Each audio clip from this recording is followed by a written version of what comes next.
এই মুহূর্তে আমাদের সঙ্গে টেলিফোনে রয়েছেন প্রাক্তন বিএসএফ কর্তা সমীর মিত্র। সমীর বাবু, বিজয় দিবসের আগে একটা চূড়ান্ত সতর্কবার্তা গোয়েন্দা সূত্রে আসছে, বিএসএফ এবং পুলিশকে সতর্ক করা হয়েছে এই মালদা মুর্শিদাবাদ সীমান্তে। তার কারণ গোয়েন্দা সতর্কবার্তা যেটা বলা হচ্ছে, সেখানে বাংলাদেশি গুপ্তচর অনুপ্রবেশ করতে পারে, জঙ্গিরা অনুপ্রবেশ করতে পারে, বাংলাদেশি এবং পাক মদতপুষ্ট জঙ্গিরা।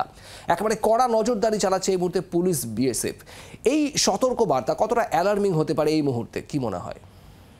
অ্যালার্মিং বলবো না, তবে এটা চিরকালই কোনো এরকম বড় অনুষ্ঠানের সময় আগে যেটা হতো, আমি জানি না আগামী 16 তারিখে বিজয় দিবসে হবে কিনা, সেটা হচ্ছে যে বাংলাদেশ থেকেও আসছেন ওনাদের যারা মুক্তি যোদ্ধা ছিলেন তাদের মধ্যে থেকে। সুতরাং এবার বোধহয় তাদের আসা হবে না। সেই জায়গাটায় আমাদের আরো সতর্ক তো থাকতেই হবে, তবে অ্যালার্মিং বলে প্যানিক ক্রিয়েট করার কোনো দরকার নেই।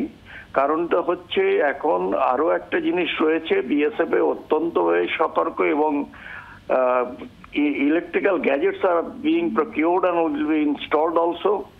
সেই জায়গাটা যদি কেউ কোনো চেষ্টা করেন এবং মানে ঘুষপেট করতে, তাহলে তাকে মুখ্য তার মুতোড় জবাব বলে না, এবং সেখানে যদি প্রয়োজন হয় তাহলে দেশের স্বার্থে এবং নিজের প্রাইভেট ডিফেন্স মেনটেন করার জন্য সেখানে গুলি চালাতেও কোনো অসুবিধা নেই। সেই জায়গাটায় এটা বলেছেন খুবই ভালো কথা, কারণ আমাদের যেভাবে নৈরাজ্যের বিরুদ্ধে আমাদের থাকতে হচ্ছে, সেই জায়গাটায় আমাদের একান্তভাবে আমাদের করতে হবে যাতে তারা নিশ্চিন্তে থাকতে পারেন আমার দেশবাসীরা। সুতরাং সেটা তারা নিশ্চয়ই করছেন।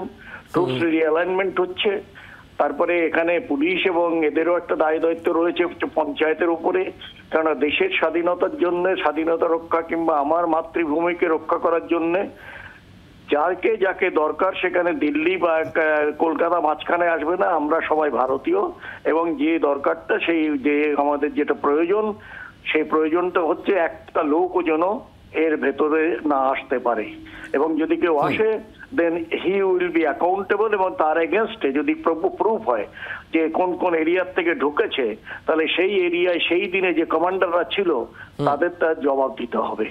অনেক ধন্যবাদ। বাংলার আওয়াজ, বাঙালির আবেগ, জি 24 ঘন্টা।